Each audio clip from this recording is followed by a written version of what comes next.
So cold. Ah. Hey, Kip. How's it going? It's cold.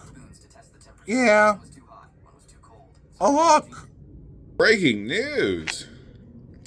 There's a storm advisory set for Pittsburgh.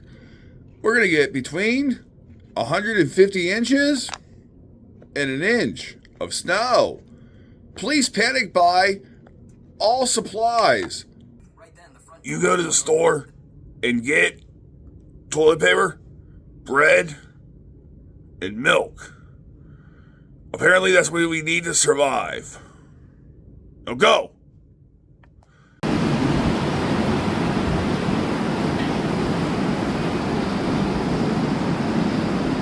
What the hell? There's no carts!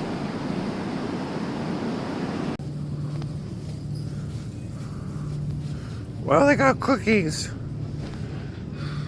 but no bread. Grandpa's gonna starve. All the milk's gone. Well, at least they have toilet paper. I'm not gonna eat, but I can shit at least.